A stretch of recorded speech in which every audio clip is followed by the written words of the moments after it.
The weight is at 17.9 kilograms, so also a quite lightweight urban e-bike, way below 20 kilograms, and the price starts at 3,995 for the 6-speed version, and the delivery will be from Q4, probably, maybe a little bit earlier, but Q4 should be safe. Order date will also be announced via newsletter. The only color we offer for this bike is mineral gray, and for Emilia, which is the ladies' version of it, will only come in this nice silt green. So it's also based on the Greta geometry and frame design, and then all the specs are generally the same. The only difference is the color. It's also available in both pinion options, 6 and 9 speed. Yeah, and here we come to the Ultra Mini Light. And what I forgot to say, if you look at the current current manuals, Emilia already mentioned, so that's also the reason why we were forced to introduce them here, just to be sure, that you know about it and don't wonder what you probably always do, browse through the manuals. Okay, so we come to the Lightskin Ultra Mini Light. It's basically based on the internals of the front light, which is integrated in the handlebar. And we compressed this into a very small aluminum housing. So it's the smallest German SDVZO approved front line on the market. So you can also see it here compared to the currently claimed smallest German SDVZO approved light from a competitor. So you see that, we definitely bet them. Yes, it's very versatile. So you have different mounting options on top and on the bottom. So you can put it on the handlebar, stem, fork, mud guards, and also on the carrier. And it will also be available as a dynamo version, which is probably interesting for you for retrofitting also other bikes maybe, and also some bikes from our range. This is currently under development still. So we are still in discussions with KBA and the traffic authorities about this, but this will also come.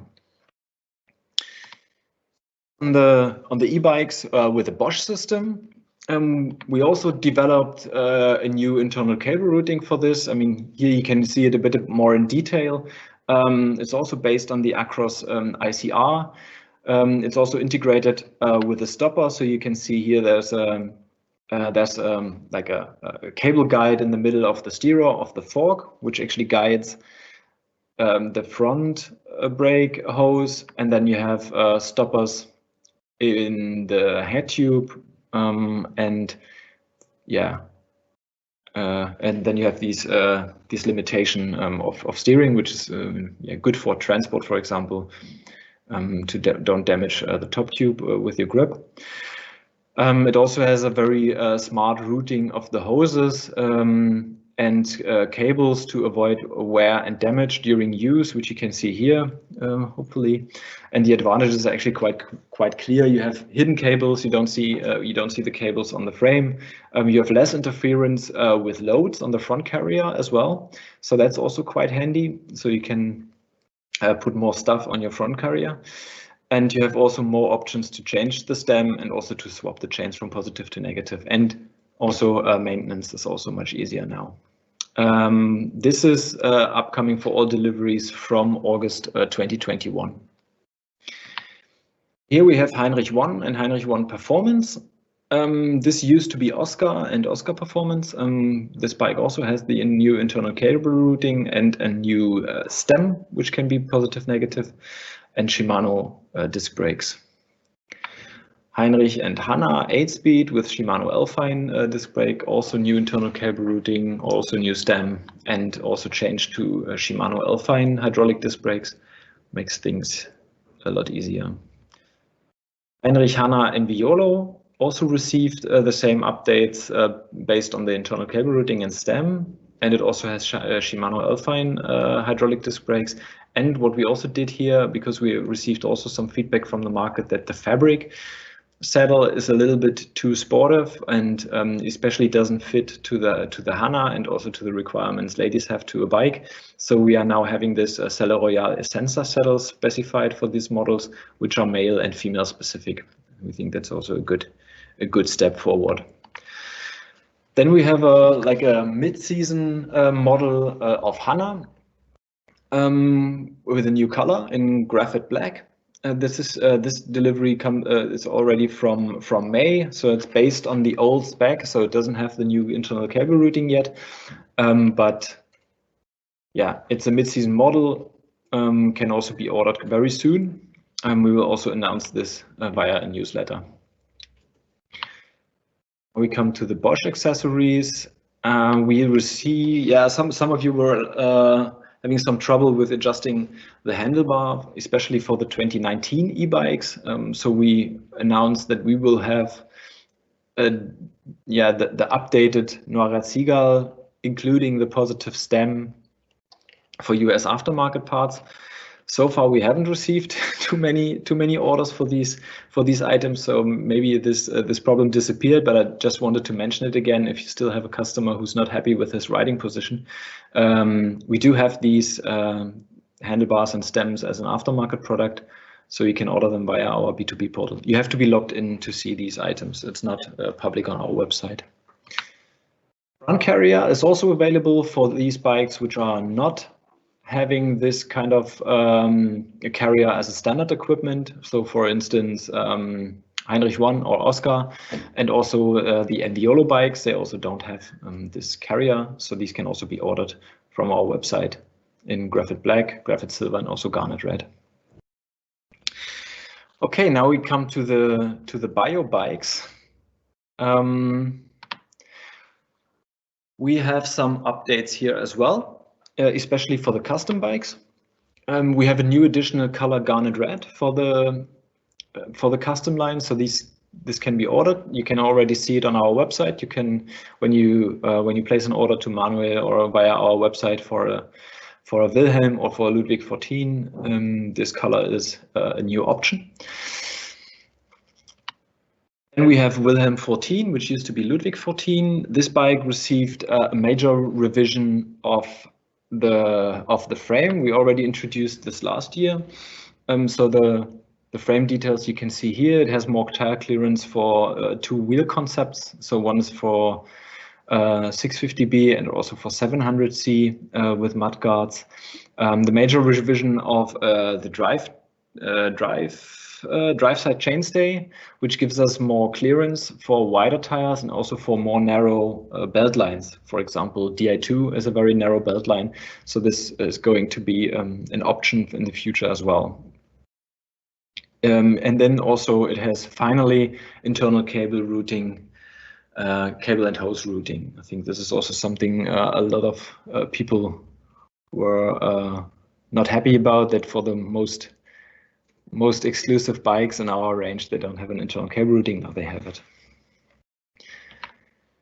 We also changed for this bike to Shimano Alpine disc brakes. So for the same reasons as I mentioned before, but the Formula brakes can also still be ordered as an option. If you have a customer who really wants to have it, that's also no problem. The handlebar is now assembled sweeping upwards, because most of the dealers who order these bikes from us ask us to assemble them that way. So we decided to do this as a standard, and because this is mainly an issue with cable length and cable hose length, so this doesn't need to be adjusted anymore. We also have a new option for the forks. The forks can now also be ordered in the frame color. So we have forks in midnight blue, cream white, and garnet red. So this is also, I think, quite nice if a customer wants to have a more cleaner fork frame assembly. Now we come to Wilhelm P-line and C-line. There's also a major revision of the frame, and I also want to show you the details here. Same as before, we have enough clearance for different tire concepts. So it's also, so you have more clearance wider tires and also for different diameters. There's a new, complete new developed pinion bracket included in this frame. It's the same pinion bridge as on the Mahle e-bikes. So we have more clearance for internal cable routing, so we can basically run all the cables above the gearbox. And also we have a better integration of the chainstay attachment. So we were able to do it a bit more custom rather than using the generic pinion bracket from the shelf. Another nice by effect is that this pinion bracket is much more stiffer because of the new shape, and we think it's a good step forward. It improves the bike. For the another option is another update is that we have a new rear hub with very fine engagement. We found that especially for the C line, we had a bit of a trouble with the very rough Schindelhauer single speed rear hub. It was not fine enough, and this tended to some noise when riding. So we decided to have a new hub here as well, which is much finer, and this is introduced for both lines, P line and C line. The handlebar is also now assembled upwards. We have Shimano disc brakes on this bike as well, and we also have a new option for forks with painted in frame color. So you just let us know if you want to have this. Then I would like to introduce Wilhelm the First.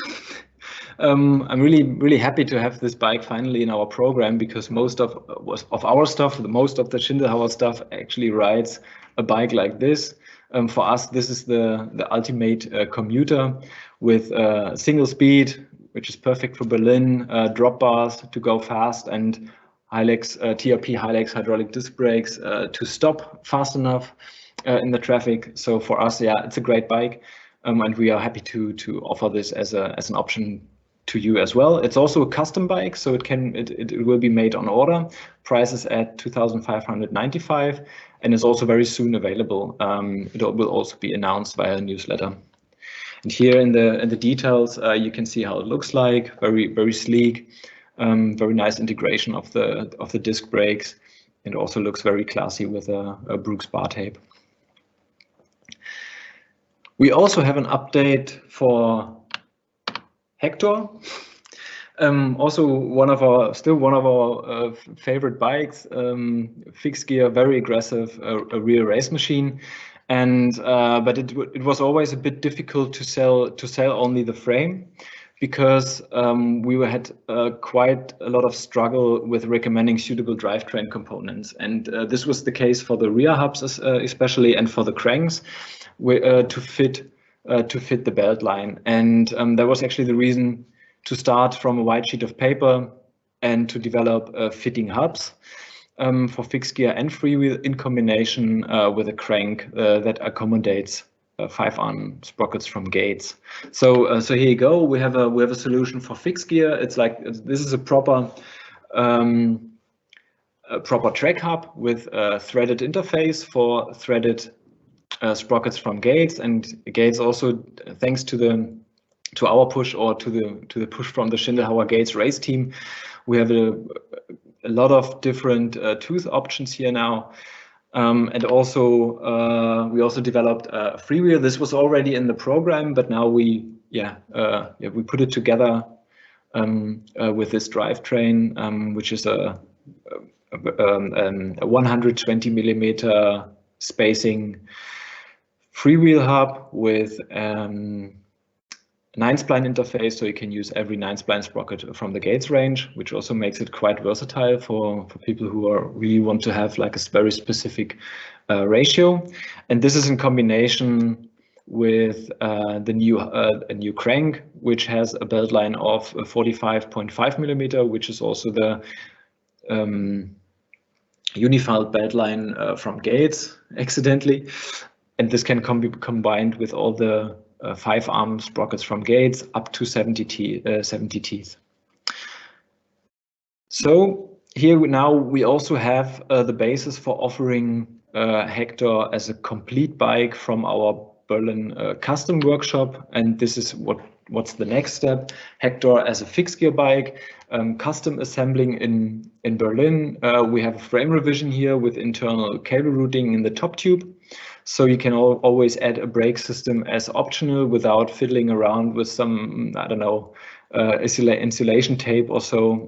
It's already integrated. It also already has the new drivetrain, and it's available in graphite black and garnet red. And the price starts at 1,595. It's available from September. Crossing our fingers that everything goes smooth in the supply chain still. And this will also be the possibility of ordering this bike will also be announced via a newsletter very shortly. And here you can also see the updates. As you can see here, very nice silhouette, the rear hub, and yeah, also how the handlebar looks like. This is also a really nice one because you can. It also feels even without brake levers. This feels quite nicely, especially if you ride it fixed. So we come to the freewheel option. This is also an option we would like to offer, of course. Now we have this internal cable routing in the top tube. It's also custom assembled in Berlin, made on order. And it has a TRP Tektro brake system on it. And it starts at 1,750, and it's also available from September. You can also see the details a bit more. Yeah, a real race machine. We're really looking forward to put these bikes on the road. I think for winter training or for areas where you have a lot of bad weather, I think this could be a really good option for training. We also have some news on the bicycles. Friedrich, for example, received also a major revision for the cable routing. We have an internal cable routing here now, which is also suitable for hydraulic hoses. This was not the case in the beginning, so this is also a big step. Change to Shimano Alpine hydraulic disc brakes for this bike as well. You may have already seen it with a new Nougat Brown edition we did last year, end of last year. These bikes already had this update. Yeah, so we think it's a good step forward for this bike range as well. We also changed the saddle and grip color to honey because we found that this suits much better to the brown sidewalls of the GP Urban tires. Unfortunately, this caused some difficulties in the supply chain. And this is a bit of a spoiler. We had to make a very difficult decision here because the saddles are actually in time, but the handlebar, the grips are actually not, and will also not. So that's the reason why we had to decide to mix these for some productions, not for all of them, but for some production we have to mix, which we are already very sorry about.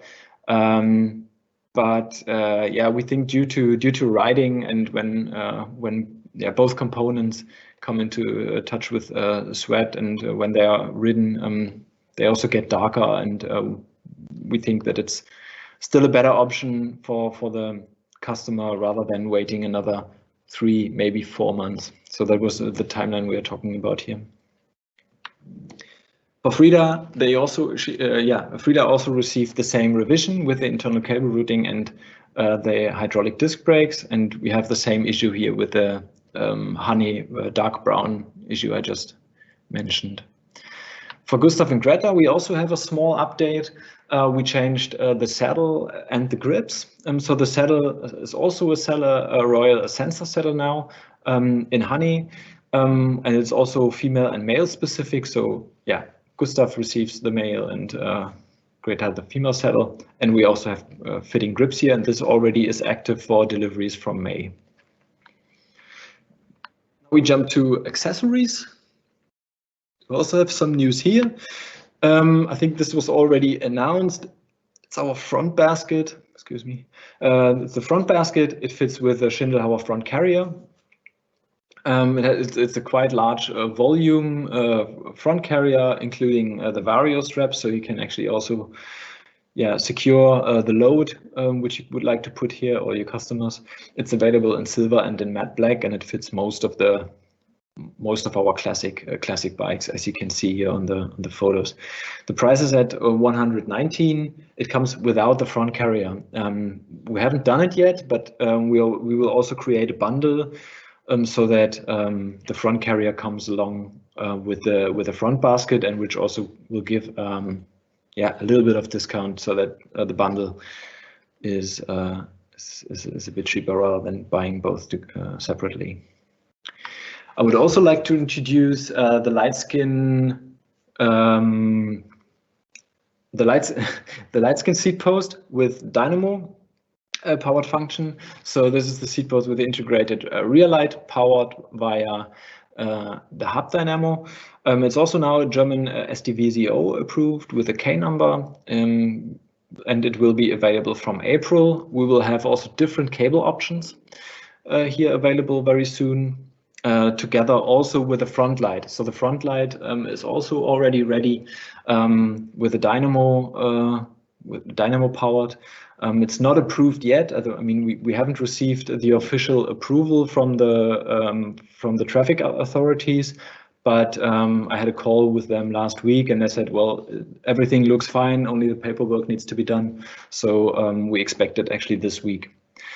Prices at 95 euros and will be available from Q2 2021. Also different cable options. We will also have cable options which combine the front and rear light, which is a Y cable, so that both devices can be powered from the dynamo. Thank you very much for your attention. We can now jump into the questions and answers. I already saw that Martin was typing a little bit. So let's see if we can help you. Ras was asking a question regarding to the product registration. Can we see what our customer votes there? Yes, this is a good question. We have this on plan, but actually for a second step, it's not so easy to integrate. But then the dealers can be allowed by customers to see the maintenance history and also allow them to add entries. Then there was a question from Devin regarding the custom bikes, I think. It's a Acros ACR fully routed through the frame. Yes. It a little bit depends on the bike, but most of the bikes, so the cable routing goes through the bottom bracket, through the chainstays, to the rear brake, and also to the motor or wherever cables need to go. So it always goes through the bottom bracket or the pinion bridge. I mean, it depends on what bike we are talking about, but yeah. They go through the whole way. Yeah, and another one, can I mix the colors of frame and fork? For example, red fork on a raw aluminum bike with roll-off pinion. Who would like to do that? Yeah, but yes. And yeah, okay, that's very smart. Yeah, of course, that's also possible. We don't mind to do that. If this is something someone wishes to have, we can do that, sure. Yeah. Actually, yeah, don't be shy.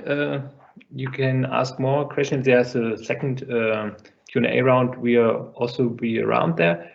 Maybe we could also explain why we consolidate the Oscar, Heinrich, and also the Ludwig 14 and Wilhelm.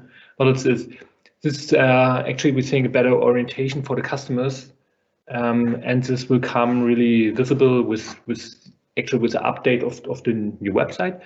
And we think, okay, these bikes are quite similar regarding the geometric and seating positions, and mainly only not really difference in gearing, actually. Gearing options. I mean, especially for Wilhelm, this was like a bigger discussion, I would say, because the frames are quite different.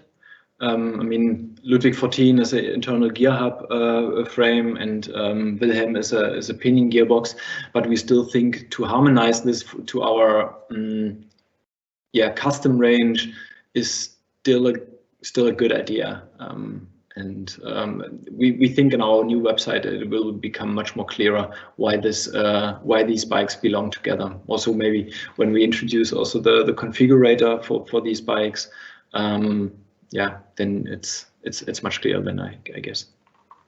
Okay, so actually that was already it. I cannot see new one. Yeah, but we have a second round, so feel free to ask. And I would say then we're good in time. Then we will come back at 11:40 with Manuel and Sebastian. So hello and welcome to the technical part of the dealer training 2021. As you know from previous trainings, this part is done by Sebastian and me. And today we have the following content for you. First, I will let you know something about the cable routing on Arthur and Antonia. And the second point, I will let you know something about the cable routing on different other models, something general about the cable routing. And then Sebastian will take over and he will explain the serial numbers on the Gustav and Greta forks. On point 4, Sebastian will explain the service claim form again, and then he will go ahead with the Mahle service. And in the end, he will let you know something about the Enviolo servo motor and the general calibration of the system. So let's start with the first point, the internal cable routing on Arthur and Antonia. As Jörg mentioned already in his presentation, we started to use the Acros headset with the integrated cable routing for the 2021 models of Arthur and Antonia. And this allows us to route the cables coming from the handlebar directly into the cone spacer and going ahead through the head tube and then further through the down tube. And also we have on the pinion models a side exit of the shift cables. So let's have a closer look how this system works. On the left side, we see the Arthur pinion frame shown in transparent, so you can see all the cables routing through the frame. And on the right side, we have a cross-section view on the battery, and on top of the battery, there is a cable guide profile. If you compare the Arthur single-speed models with the pinion versions, you know we have 2 more shift cables that needs to route through the down tube. And so it was really clear for us in early stages of development that we need a well-organized cable routing in the down tube. And that's why we came up with this cable guide profile. This cable guide profile, like I already said, is mounted on top of the battery. Here you can see it has the same length as the battery. So it will well organize all the cables over the whole length of the battery. So how is this profile used? The big right bore is used for the rear brake hose. The 2 bores next to it are used for the shift cables, and the red arrows shows that the shift cables have a side entry into the profile. And this side entry is also organized on the down tube. And the groove on top of it is used for the rear light skin cable. So imagine one day you have the customer in your shop and you have to replace the battery. Then of course we have to remove the cable profile and install the cable profile on the new battery. So now I will explain the steps how this is done. First, we apply double-sided sticky tape on the bottom side of the cable profile. In that case, please use very thin double-sided sticky tape. There are also sticky tapes available with a foam part in between, but these are too thick and they would lift up the profile too much, and later we would get trouble with inserting the shift cables. I will explain this on the later slides. So in the next step, you flip over the profile and position it in the longitudinal way in the mid position over the battery, and also in the crossed section, you position it in the mid of the battery so that it's really centered to the battery. And you also make sure that this CNC cutout is on the controller side. So also on the side or face to the to the bottom bracket or to the gearbox in that case. Please do not install the cable profile with the CNC cutout face to the head tube side. So if this is already finally positioned, then you press this profile on the battery. And in the next step, we can insert our Y-splitter cable, or this is a cable that has 3 lines. The one line is coming directly from the battery. The second line is going to the front light, and the third line is going to the rear light. And the rear light cable is pressed into the screw that way that the splitter is roughly 15 millimeters in front of the battery. After this is done, all is fixed by insulating tape. Just do 1 or 2 rounds so that we also have a very thin layer of insulating tape. If you would go 10 rounds around the battery, you would also lift up the battery in the down tube, and this would cause trouble by inserting the shifting cables, like I will explain later. Please make also sure that you apply the insulating tape on that areas that you do not cover the 3 bores of the battery, because this you will use later to mount the battery in the down tube. And please also make sure that you don't over tape the CNC cutout, because later there the shifting cables should be installed. So let's come to the step where we install the shifting cables. We are talking about this area now. And here we see the frame from an isometric backside view. The frame is shown in transparent, and we are talking about the area in the black circle. You can see on the down tube, we have the shift cable entry. This is a separate part that is braced on the down tube, so it's a part of the frame. And next to it, you see the CNC cutout of the profile. And now you can see in this picture that's very important to use thin layers of double-sided sticky tape and also thin layers of insulating tape, because the location of the cable entry and the CNC cutout must be correct. If the cable profile would be lifted up too much, then we would get trouble to install the shifting cables. And this is shown on the next picture.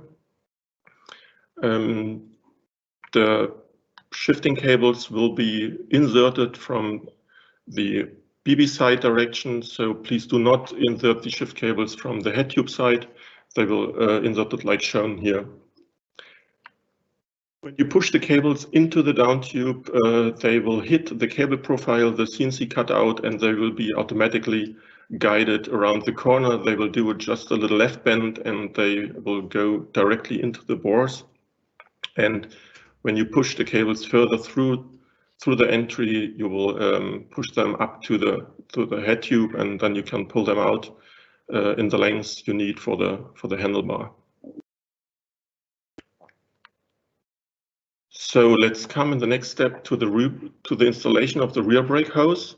Now we see the frame from the bottom view. The gearbox is not installed. We can see the battery with the profile on top, and the green hose is our rear brake cable.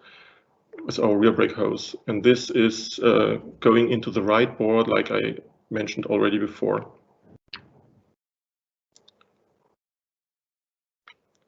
Here we see we have an isometric view. We have the caliper installed on the sledge, and the arrow shows that the rear brake hose is guided into the cutout of, or into the window of the left chainstay, and then pushed further through the chainstay, and we can take out the cable underneath of the gearbox bridge that is part of the frame. The cable will then be guided further up to the battery and will be guided into the profile that is on top of the battery.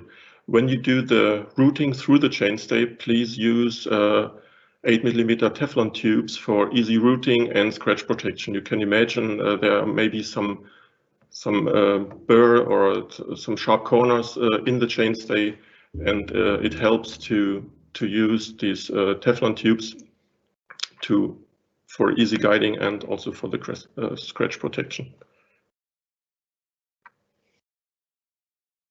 So let's have a closer look now to the head tube, to the situation on the head tube.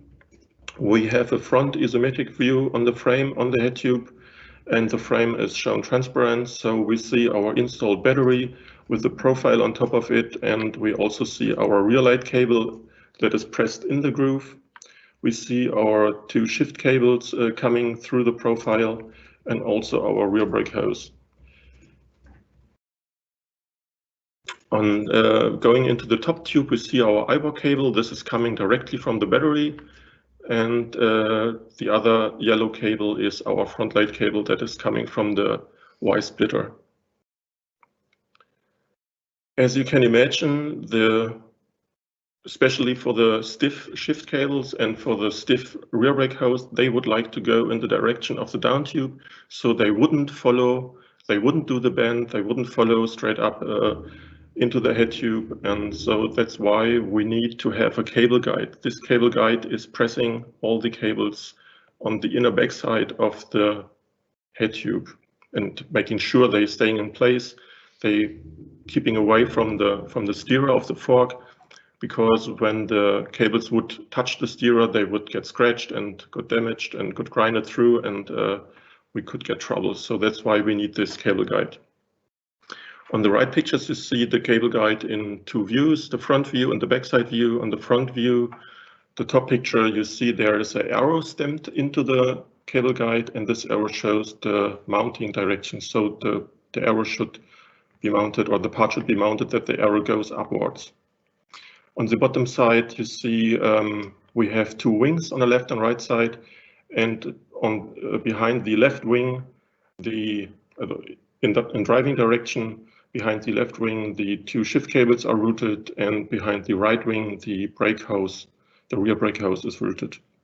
And in the midsection, you see two grooves, a narrow groove and a wide groove. The narrow groove takes the IBOR cable, and the wide groove takes the front light cable. The cable guide has also two thread holes. On top of it, there is an M5 thread hole. Later we will use this M5 thread hole for installation of a tool, or to use a tool for it. And the M4 thread hole is used to fix the part in the rear side of the head tube. And for this, you should also use thread locker to secure the thread, or the bolt in that case. So as you can imagine, or some of you may have the question now, how should I get this really tiny part into a really narrow head tube, and should organize all the cables?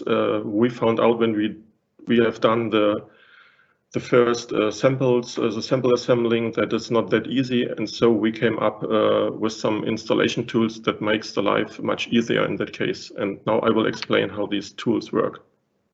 These tools we also gave to our assembling factory. They work with it, and that's good to have them in that case to have an easy installation. So we start with the left tool. It's an M5 threaded rod with a handle. You could also use alternative a long M5 bolt. In the middle, we see a M4 threaded rod with a handle, and you could also use a long M4 bolt for this. And on the right side, we see a kind of clamping wedge, a clamping part. You will see how this tool works later. So first, we take a look on the right side of the picture of the slide, and this shows the pre-assembling of the cable guide and the M5 threaded rod with handle. Please screw in the M5 threaded rod with handle to the lock end, so that you have some rotation force about the cable guide. And on the left side now we see the parts installed or put into the head tube. You can see you have your hands out of the head tube, you have a good view into the head tube, you can see the cables, and you can find any position, you can place the cable guide in any position you want. In the next step, we insert our M4 threaded rod with handle through the bore that is on the backside of the head tube. And so these three parts are now connected to one part. When we have done this, and we have on the right side now, we see a picture that shows the view from the top side. And the cables are shown now in the, not on the natural way, but on the way they will be later when the cable guide is pressed on the backside. So as you can imagine, the rear brake hose and the shift cables are very stiff.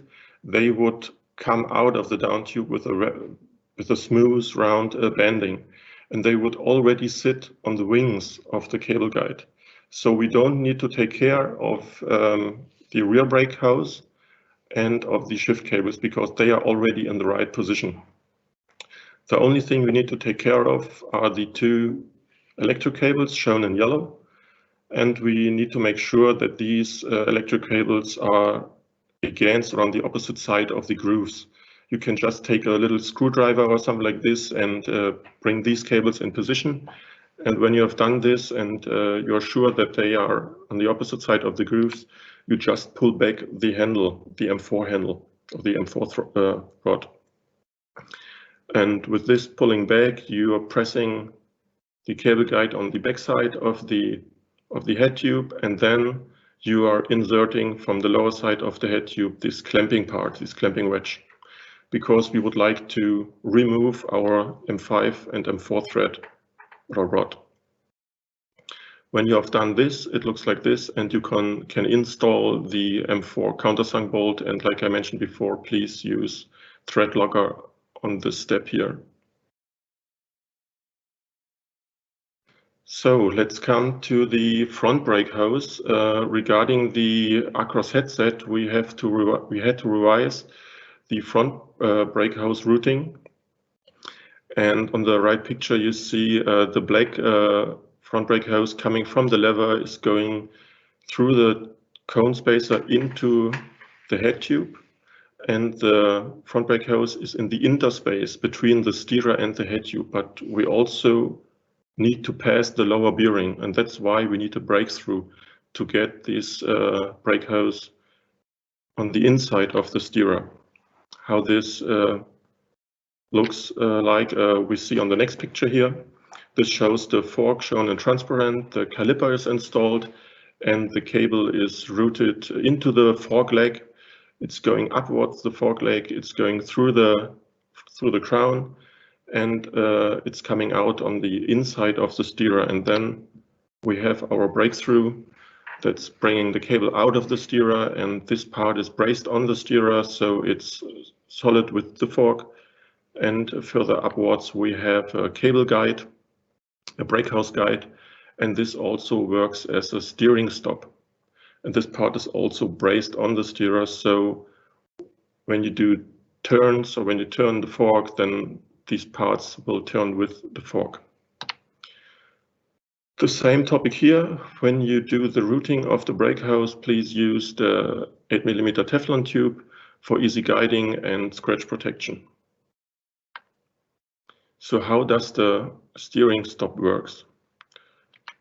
These red shown surfaces of the two parts are working as the steering stop. So it's our cable guide or brake hose guide that is braced on the steerer, and also the side surfaces of our cable guide that is mounted on the back side of the head tube. So you can imagine when you're turning the fork or turning the handlebar on a certain angle, you will reach the contact, and this works also for both direction, left and right side, of course. So this also means you have to check the steering stop after an accident. And for this, you have to check the cable guide that is mounted in the head tube, the bolt connection and the part itself regarding deformations or damages, and also the brake house guide that is braced on the steerer. So if the customer comes in your shop and he said he has a big accident and maybe the front wheel flipped over, then please remove or pull off the cone spacer and have a look into it. And if you see any deformations, take out the fork and look closer to it. So on the next slide, we see, or we talk about the internal cable routing of Wilhelm 14. The 14 means that we have the roll-off hub installed in the bike. And for this, we know we have 2 shift hoses running through the down tube and 1 rear brake hose. And these 3 lines are going into the left chainstay. On the left picture, we have a bottom view of the frame. And it's shown that the cables are running on the bottom side of the bottom bracket. And on the right picture, we see that these 3 hoses or 3 lines are going into the left chainstay, not next to each other, but above each other. We're talking about this area here in the black circle, above each other. And that's, it can only be done like this because the chainstay is very narrow. It has a high profile, but a narrow profile will need the clearance for the tire. And that's why the cables need to go like this into the chainstay. But this also gives us pressure on the Shimano plastic shell. And this could cause some deformation. And this deformation could be that high that this plastic shell will touch the crank axle and that it gets grinded through and gets destroyed. And so we need to take care of this, and we install a BB metal shell that's made from stainless steel, 0.6 millimeters thick. And this is a part with an open angle a little bit less than 180 degrees. And this means you can just flip it over the plastic shell. And now we are coming to the key point. If a customer one day comes to your shop and you need to remove or replace the BB bearings, then you also need to reinstall or to reuse this metal shell that the bike will be always equipped with it. So let's come to the next point, noise avoidance regarding the internal cable routing. As you know, for the custom line, we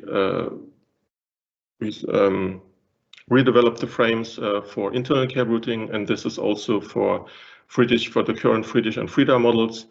All the cables are going through the down tube. That also means if you go on bad roads, the cables could shake and also touch the sidewall of the down tube, and they could make some noise. And that's why we put these foam covers over these hoses. And if you do a frame swap one day, or if you remove one cable, then please reinstall these foam covers that the customer can enjoy the riding.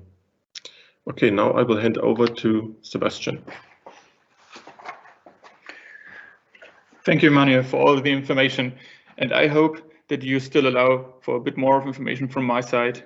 So first, let's start with the serial numbers on Gustav and Greta forks.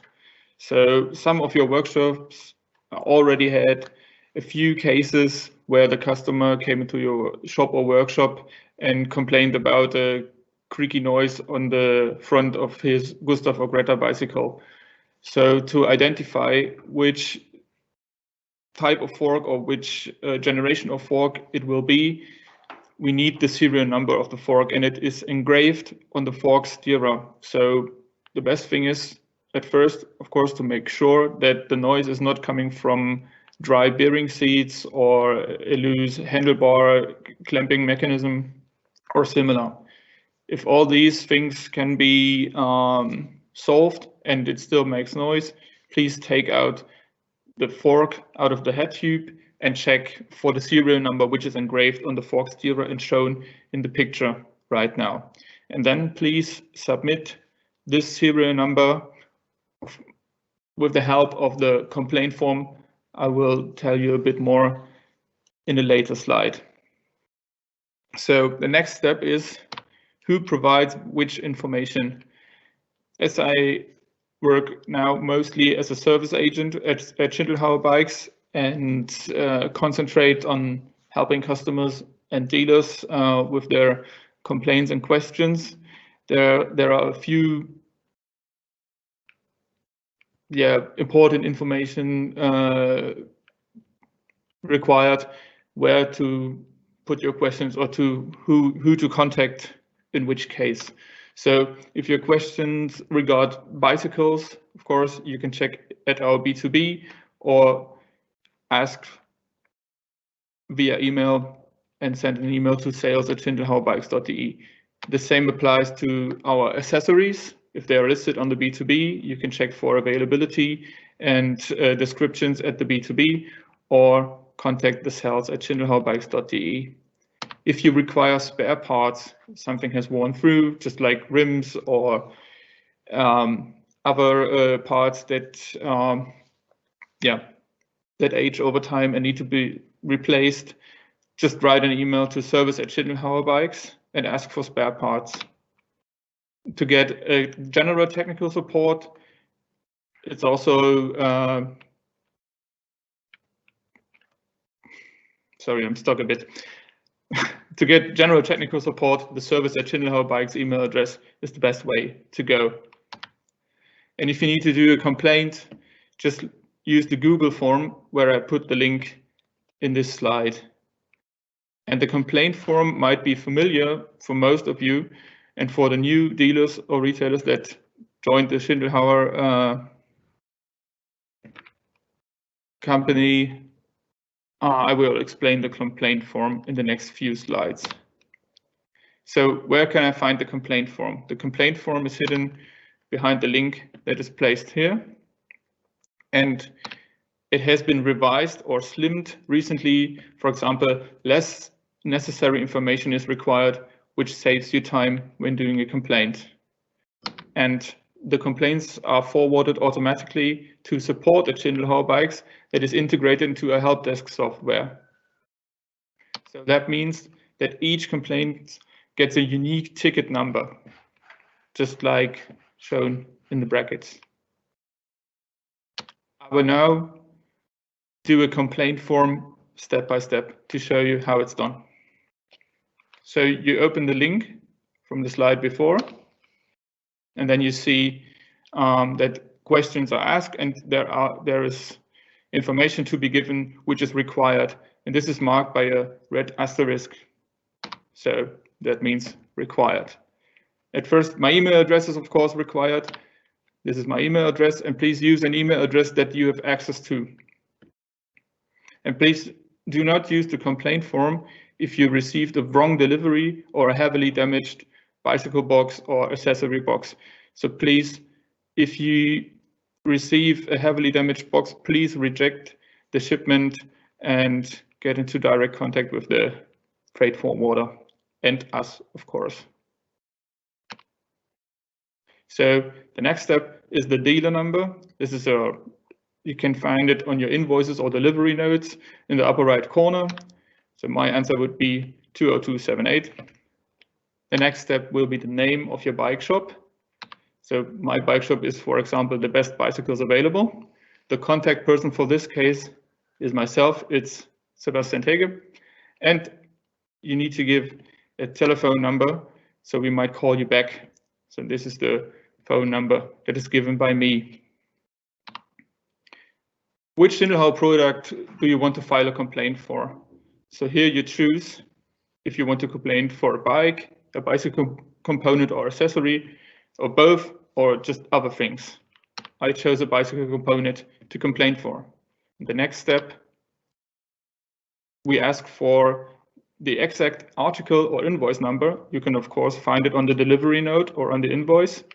My answer would be honey leather grips from my invoice RE2121212. And now is the next step is very important. It says, please describe the reason for your complaint in detail. And it's marked with a red asterisk. So this is the required information. And the more information you can give, the better the service from our side. My complaint is that the Schindelhauer logo is missing on one of the honey leather ergo grips, which is quite annoying. So you can help us with uploading photos of your complaint case. That means here we would like to ask you to upload photos from which we can assess and evaluate the defect. So if the logo is missing on my ergo grips, I of course shoot a detailed photo of the logo or of the ergo grips where I can clearly identify that the logo is missing. these photos can be uploaded to a free upload service. It's called, in our case, as an example, it's imgbb.com, and it's a portal you don't need to register for. It's completely anonymous, and you can upload your photos there and post the links or enter the links to the photos after the upload. So important, you don't need to register. And I uploaded a single photo and I copy and paste the link to the field where the link for the photos is asked for. The next step will be which option or what option did you choose?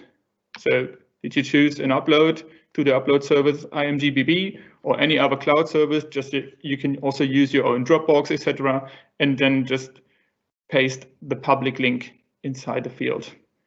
Or you can choose option 2. That means you email the photos afterwards in a separate email to service@schindelhauerbikes.de, or it is a complaint case where no photos need to be sent. Then you of course choose the third option, which is no need to send photos. I chose the upload via imgbb.com, and I also entered the link that was given after the photo upload.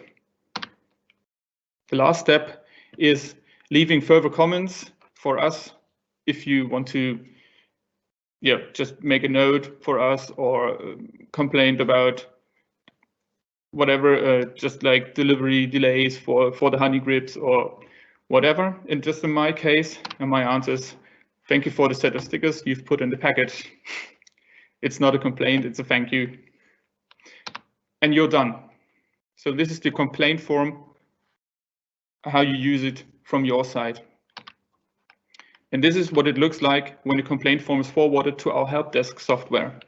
We use a help desk software which automatically receives the complaints from the Google form, and every ticket is created with a unique number, in my case the 5689, and it gets a unique timestamp. So I complained about the honey ergo grips yesterday evening. What a coincidence. So the next step is, or underneath the ticket entrance, this is what we see. This is the complaint form that I did yesterday evening. So everything is gathered in a chart, and we have all the information at hand that was given by you. Continue to the next slide and you see the rest of my complaint form. So, and what are the benefits? The first benefit is a consistent layout in our help desk software that helps us to navigate through complaints by our dealers. All the supplied information is automatically forwarded to the help desk software and a unique ticket number is assigned. So that means that no data is lost by, for instance, an email that cannot be put through because the size of the appendix is too large. If you send a video, for instance, which is above 20 megabytes, it will be rejected by most of the software. It allows for traceability. That means we have a fixed date of the complaint. We know which customer was complaining, and we know the reason of complaint, etc. And as I mentioned before, it is a big issue that data is lost when you, for instance, complained with a phone call, with emails afterwards, or even photos sent by messenger apps, etc. So we have all the data which we need concentrated in our help desk software. So this is what was important to mention for the complaint form. Now it's time for the Mahle e-bike motion apps. So what you can see here is the app icon of the custom app. It's turquoise. So when you search the app stores for the e-bike motion apps, you will see two different apps which are available for download. So this is the customer app in turquoise, and this has limited access to information. And what you are looking for as a dealer in your workshop is, of course, the dealer app. The dealer app has a white icon with a turquoise E, and so you can identify this as a dealer app. It can be downloaded for free of charge, and it will lead to further access to the bikes. So at first you need to create an account at ebikemotion.com and register. After you created your account, you need your account to be set to a dealer account with enhanced access privileges. So this can only be done by us, not by yourself. So after you've registered, you need to send the email that you've used for your eBikemotion account to support@Schindelhauer Bikes and ask for dealer access privileges. This will allow you to get a Bluetooth connection to all our Mahle eBikemotion models, to diagnose the components, to read out error codes, just in case you have a bike in your workshop that creates an error or several errors. You can display the serial numbers of the bike itself and the components used.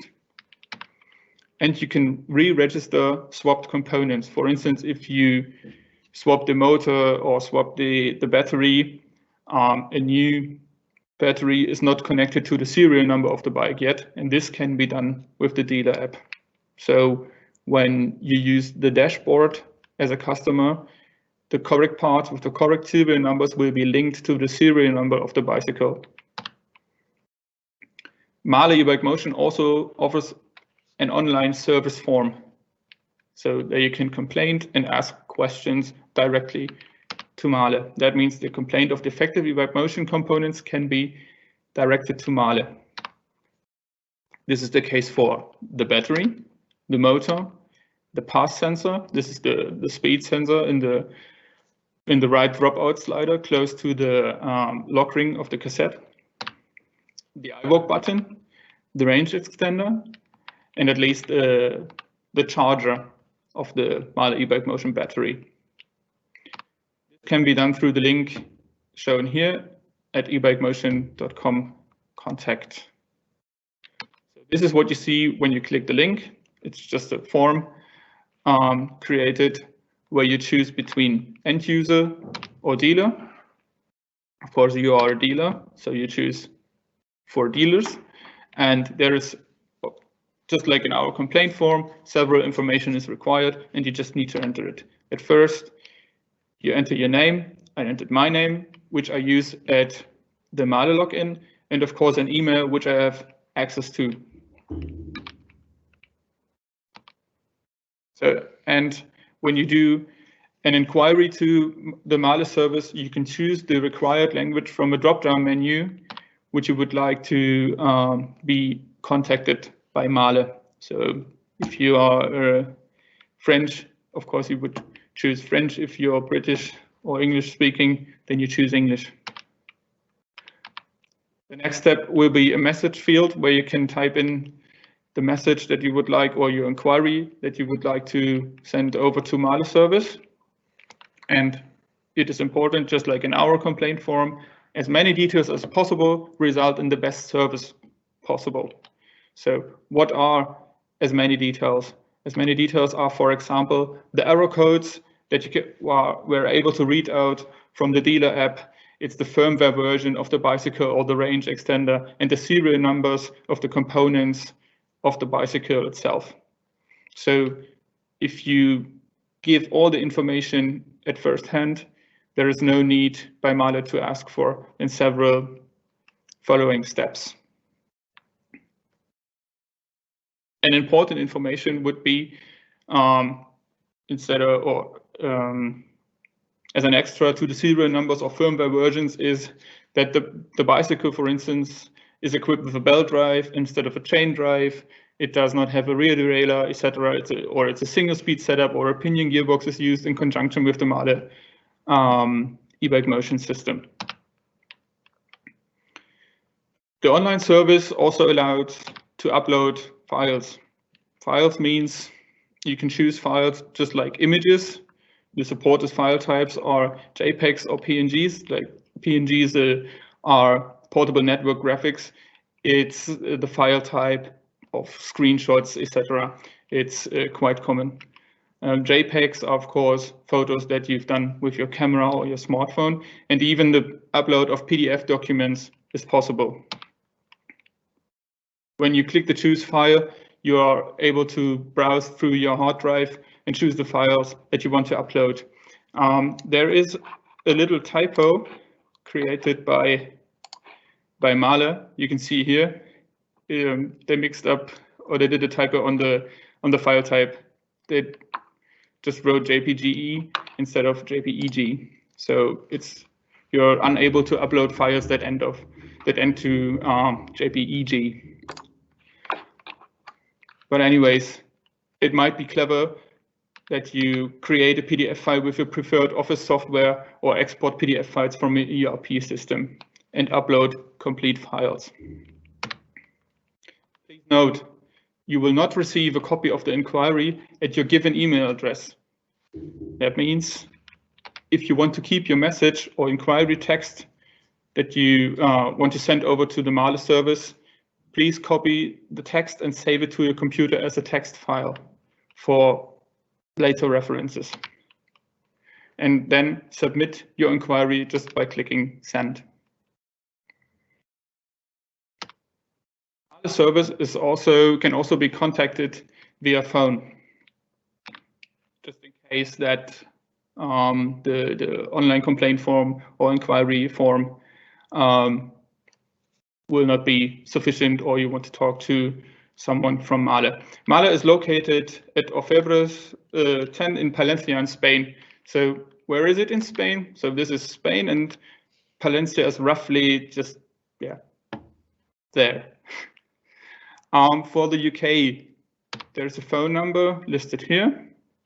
For the French people, or for the French dealers, you can reach Male through this number, and the Spanish-speaking dealers can contact Male through that phone number. You can reach Male from Monday to Friday from 8 a.m. to 6 p.m. by phone. The next slide will handle updating Male components via USB. So the firmware of Male e-bikes and range extenders can be updated if it is required. It's very important that firmware updates are not recommended when Firmware updates are recommended when errors or malfunctions occur and are not part of a regular update program. That means you don't need to update the bicycle or the range extender on a regular basis. It is an easy plug-and-play update without the need for a PC. It's just done by the firmware update kit that Schindelhauer also supplied, or can be ordered from Male through the inquiry form that I showed you before. And we created a firmware update kit with an article number in brackets, which contains the Male data cable with a USB interface, a USB flash drive, and a quick guide. The USB flash drive already contains the files that are required for an update. And the plug-and-play update is easily done by just plugging the update cable between the charger and the charging socket of the bicycle, and then activate the bicycle and plug in the USB flash drive, and then the update process is done automatically. And when the green light turns, when the LED turns green inside the data cable, the update is done. So this is what I had to tell you about Male and the Male updating process. And I will now head over to an announcement by Enviolo for an automatic service kit. Automatic is the actuator that is used on the Enviolo automatic systems.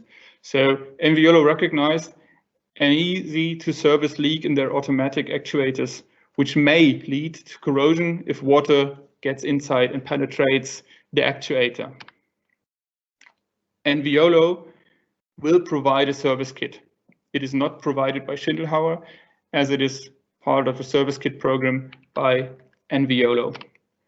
Enviolo will also cover the costs for the service on the bikes, and it is a reimbursement per serviced actuator. So if you, for instance, have to service 5 actuators of the Enviolo system, you can invoice Enviolo for 5 services, or they will reimburse you for 5 services. That means that all Schindelhauer models with NVIOLO automatic which have been delivered to date are affected. These are the models Heinrich NVIOLO and Hanna NVIOLO. Future productions will not be affected because before the next production run starts, we will service or get the automatic actuators serviced by NVIOLO. Further information will be provided to you in a separate newsletter in the coming days as we receive further information from NVIOLO. And please note, the leak only affects the NVIOLO automatic actuator, not the NVIOLO hub itself. So that means if water penetrates the automatic actuator, it will not penetrate the hub itself and cause corrosion inside the hub. It's only accounting for the actuator. We received a complaint of 2 dealers to date about the calibration malfunction on the NVIOLO systems. And we just found out, or it is given that the NVIOLO system works with 2 sensors. The first sensor is the input sensor. It's that ring shown in red. And the second sensor is the output speed sensor. It's the large sensor that goes close to the hub flange. Without the 2 encoders, encoders means magnet rings, because inside these plastic rings there are magnets which are responsible for the sensor to work. A calibration of the whole system is impossible. This is the case when an error 760 is shown in the Bosch Kiox display. And that means that the calibration hasn't been done yet and is unable to proceed, because without a magnet ring or an encoder, the sensor is unable to work. So please check for the availability or the installation of these 2 encoders. So the input speed sensor, which is close to the sprocket, and the output speed sensor, which goes close to the hub flange. If one of these is missing, please get in contact with us through our complaint form and name the bike ID on which this case occurred, and we will send you a replacement directly or ask NVIOLO for a service part.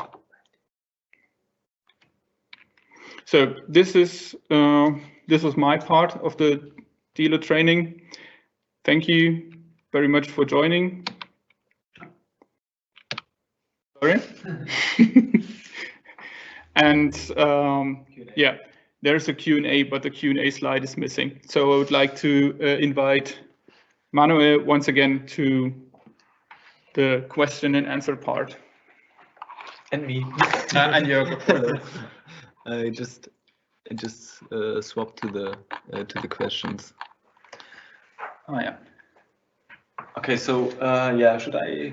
Yeah, I will start with, I don't know, Roger, or can you answer the question? Yes, I can answer the question of Roger from Belarusian. I'm already registered with the e-bike motion dealer app for use on other brands using this system. Would I still need to forward you the registration details to be able to work on Schindelhauer models? Yes, this is required to allow you to be a dealer for Schindelhauer models and to get access privileges for the Schindelhauer models.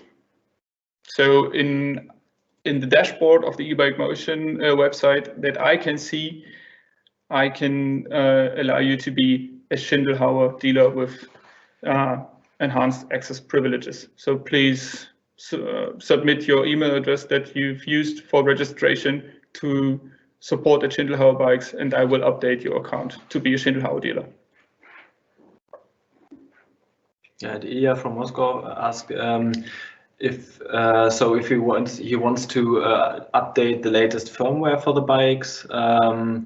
Could be downloaded to the USB flash first. Well, in general, with firmwares about Mahler, they are only required when there is an error code which cannot be fixed otherwise. So there are no Yeah, proactive send firmware updates for the bikes. This is not not the strategy of Mahle. But if there's an error which can only be fixed by a firmware update, then it's necessary to update with the new firmware. Otherwise, it's not necessary.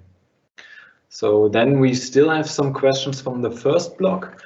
Jonathan from Belarusian asked, will you have any free stock during the year? Yes and no. In general, the stock situation you see right now is the situation we have. So when you go on the B2B portal, you see the free stock and the availability and also the delivery dates. Though we still have some models which are not launched yet, as I mentioned before in the presentation, Arthur and Antonia have some new colors which are not available right now, but will be switched on very soon. Also, the Hana in graphite black will be available soon. So these are all free stock, new free stocks basically. And then we also have a situation where Martin already mentioned this in his presentation, that we have some dealers ordering a very high amount of bikes, and with this, of course, they are reserving bikes for themselves. During the season, we will always have a critical look on this, and if we see that they are postponing their deliveries too often, we will check this, and then we'll also start a discussion if they will really want to take the bikes or not, and if it's the case that they want to free them, or if we want them to free them, we will also do that. So this is also like we will only allow to postpone within a limited corridor in this case.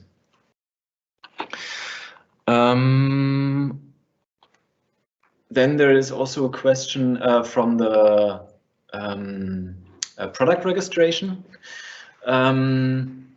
On customer area, do the mechanics update the service log for the customer?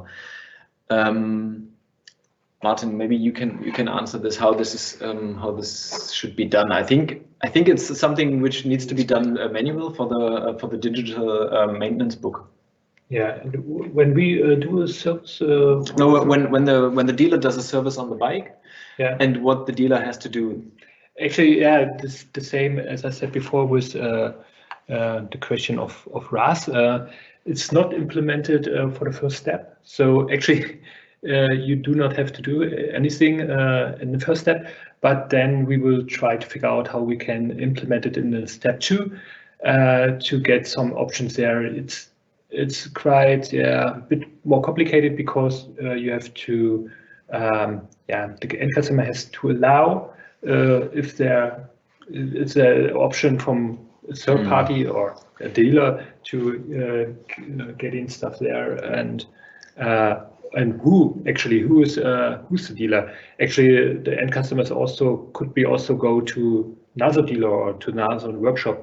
So it's not that easy to implement. We will get it on a second step and have to be more into it. Yeah, the thing is also there are some hurdles to be taken in terms of privacy. So we really have to look at this quite carefully, which roles we are going to create. So there will be several roles, of course. I mean, we as a manufacturer have a role, and we are not allowed to see certain things. The customers is not allowed to see certain things, and the same counts for the dealers. So this has to be sorted before we implement these kind of things. But we definitely have we want to have it as good as possible to communicate from all sides here. Yeah, but for sure there's an option in the first step when the customer want to upload these documents. He also can upload the invoice from you or something, checking documents from you directly. Okay, if there are no further questions, I will check if there are further questions. One new question. Yeah, one new question. Is there any old stock left? Yes, but no. Yes, you can see something, but everything you can see in the B2B portal. There are some models left which are not to be seen in the B2B portal. That are some models which are blocked by us because they need to have a rework or something. Especially there are some Gustav 2 speed left. We have to do a special service on the hub so that they can go on with a FAT. We have to change, and then 7 speed maybe later when they're left enough. Maybe we also do a switch to 7 speed to them when there are many left, but not really many. And then from time to time we have some products or some models which small scratches and so on. Will take them to this manufacturer sale. So it's also possible for you to get it. Okay, so it looks like that it is for now. Thank you very much for attending and for joining us today. I hope it was interesting and not too nerdy. Especially the internal cable routing, I can think is quite a topic which goes a lot into detail. But the thing is, all the things we explained to you today are very important for the upcoming season, and especially when it comes down to maintain these quite high-end bikes now with all the electronics and with all the integration. I think it's really important to be trained in this way as well, to give your customers and also our customers the best service as we can do. So thank you very much for your attention, and we are really looking forward live events again. So to being on trade shows, to see you again, and maybe also to events live here in Berlin again next year. Thank you very much. Thank you, and see you guys.